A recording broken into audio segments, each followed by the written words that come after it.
Hi, good morning from Washington, D.C. My name is Harry Kazianis. I'm the Director of Defense Studies here at the Center for the National Interest. We are the publisher of the National Interest magazine. That's how you're viewing us today. Either you're watching us on our Facebook Live channel live or pre-taped on our YouTube channel.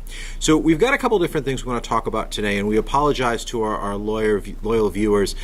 We've been a little remiss in keeping these video podcasts going, and we promise to do a little bit better job in making sure we keep a regular schedule. But we've got a treat from you today on a couple different topics.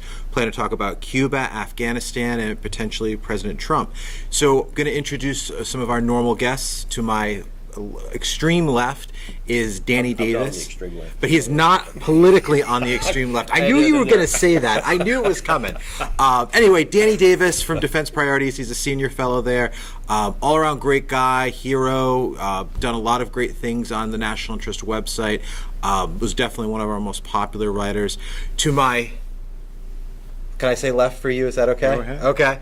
Is editor Jacob Heilbrunn of the National Interest, and I think everybody knows me. So let's kick it off, Danny. I'm going to start with you because you were just in Cuba recently. I'd like to get your thoughts and kind of see what you witnessed, what you saw. Tell us a little bit about your trip, and we can probably expand from there. Yeah, I went to Cuba on a mission trip with a number of folks from my church. And wasn't sure what to expect because it's been kind of closed off quite a bit. But when I actually got there, I guess I was really surprised and pleasantly so. I mean, it's a communist dictatorship as is so often portrayed in the media and many leaders, especially who don't like the Castro regime and who's to blame them for that.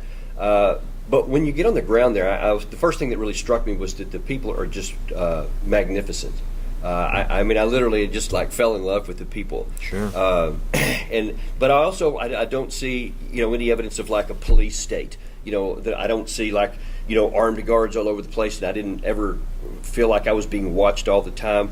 I mean, I understand from people who were there that you're just not aware of it. Mm-hmm. But it's not this oppressive, open kind of you feel like you're in a police state. Because I was in the DDR, the East Germany, before it became completely open. I was able to get in there, and that did feel like an oppressive police state. Right. And you did see all that. So big difference on that. But the other thing that really stood out was that the technology and the way of life is probably something close to 1960 today. I mean, there's hardly any cars on the road, and those that are literally from the 1950s. I mean, they're everywhere. They are become masters at keeping those things on the road.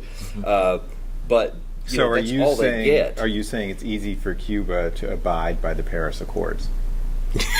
Exactly. As a matter of fact, that came up, and they said, "Oh yeah, we're real good at Greek because we don't make any emissions." So they did say that actually. But so and there's taxis or bicycles that guys drive with the little kind of rickshaw on the back, horse-drawn carriages, guys just driving down on horseback, and of course lots of bicycles. And so you just don't see hardly any modernization at all. The shops that are there have very limited things on the shelf, very limited options, and there's virtually no internet. There's a few spots where you can have it, but the cell phone coverage. You could talk on a cell phone, but you didn't have internet access. So, very interesting in what I saw on the ground there.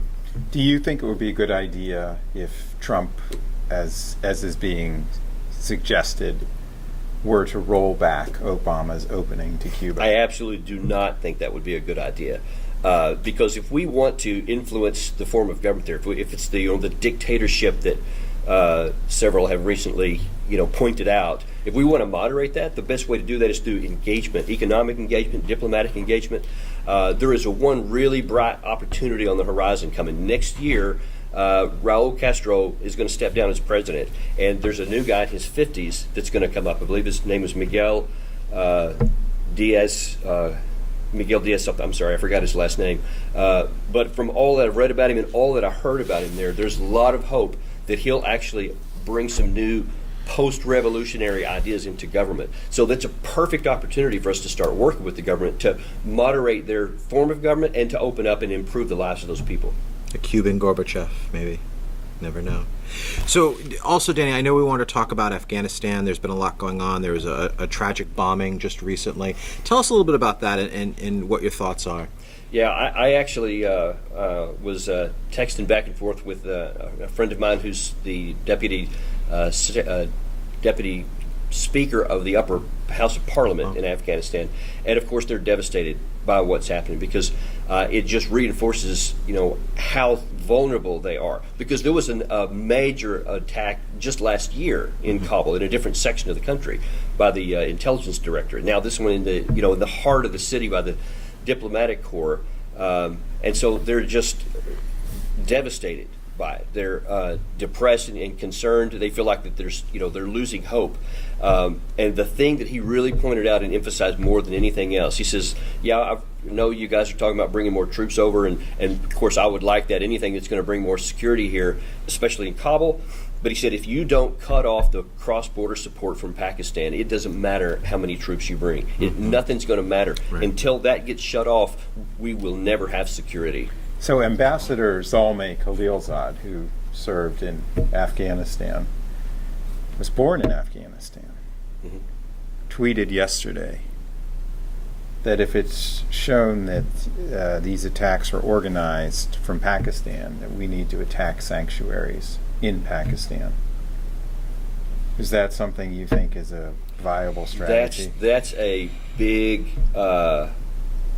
Rubicon to cross, which in the current environment I would not, because that would almost certainly exacerbate it. And it could profoundly worsen the situation. What we do need to do is to really knuckle down with some heavy diplomatic efforts and put some real pressure on Pakistan that, hey, it's time to shut this deal off. Now, they have some concerns. Whether they're valid to us or not doesn't matter. It is valid to them, and that is their concern with India on one side and then Indian activity and support from Kabul on the other, and they're afraid of being caught in a pincer at some point. Again, whether we think it's going to happen doesn't matter. They do. So we have to address that as well. So we also need to be working with India to help them give some kind of assurances that can help us shut this off so that they don't have, they have some reason to do that.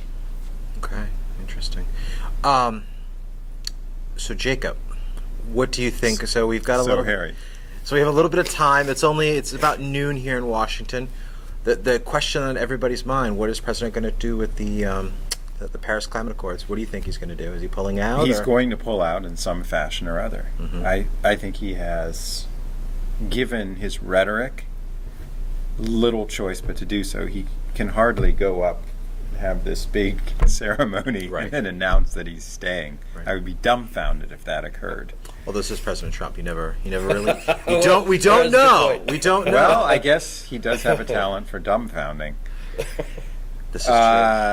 I think, I think it's going to be a huge diplomatic blow to the United States. It does bring into question our ability to. It's obviously President Obama never submitted it for formal ratification by the Senate. It does remind me very much of the way the George W. Bush administration proceeded, which was to, bail out of the ABM treaty, anti-ballistic missile treaty, which actually they were entitled to do, but I think it was a mistake. Yeah. I think it needlessly provoked Russia in that instance. And did provide them justification later on to pull out of some agreements on their side, which we didn't want. I mean, Bush, in some ways, under George W. Bush, the United States behaved like a rogue nation. There's no other way to put it. And this is the John Bolton approach to international relations, which is that the United States can go it alone. It doesn't matter what anyone else thinks. We have the sufficient power and resources to behave as a unilateral actor. What I think Trump is, the phrase American leadership gets thrown around. Really what it is, what I think happened after World War II is that Truman and Acheson actually were less liberal internationalists than they were hardcore realists. about American power, economic power, military power. I mean, it wasn't an act of total altruism to build up Europe after World War II or the alliances in Asia. I mean, there was we were the top dog at that point, controlled a huge chunk of the world's GDP. That has, and it was a mutually beneficial arrangement that has steadily, America's position since World War II, let's face it, has steadily eroded. Right, relative decline. My apprehension would be that Trump is accelerating what was already a natural process, the erosion of American power. And he is unnecessarily speeding up the process and doing it in a way that is that it doesn't really have a strategic concept behind it. There's no question that Europe is going to emancipate itself from the United States. There's nothing wrong with that. We've always asked for that. But the way it's being conducted could be deleterious to American interests. Right, because at some point, I mean, does Europe and the United States end up becoming, instead of allies, becoming rivals? Or, yes, rivals, or they may not see us as an enemy, Right. but they might see us as an antagonist, Sure. adversary. Again, we get back to that concept of rogue nation. To what extent can the United States, and this is something Francis Fukuyama pointed out in his debate in the pages of the National Interest with the neocons, with Charles Krauthammer and others during the invasion of Iraq. Fukuyama's point was, yes, you can act unilaterally, but you're going to end up in the same position as Israel. Isolated, very few friends. Why would you want to go down that road? What's the advantage to the United States? And see, and well, I think to jump on that, I think one of the big risks that we take is that in many cases we do have the ability. We're the biggest kid on the block. We can do whatever we want, and we can take their advice. We can blow off everybody and to some degree possibly succeed.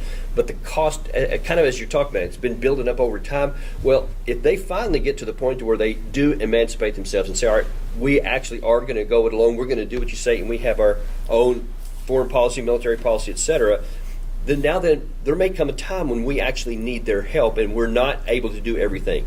And now then they'll say, they may say, well, here's our own position. For example, in 2003, when France and Germany in particular were against the invasion, and we blew them off and went in anyway. Well, it could be that the next time something even close to that comes up, that France and Germany will say, we don't agree with it, and we're not going to play. So good luck to you.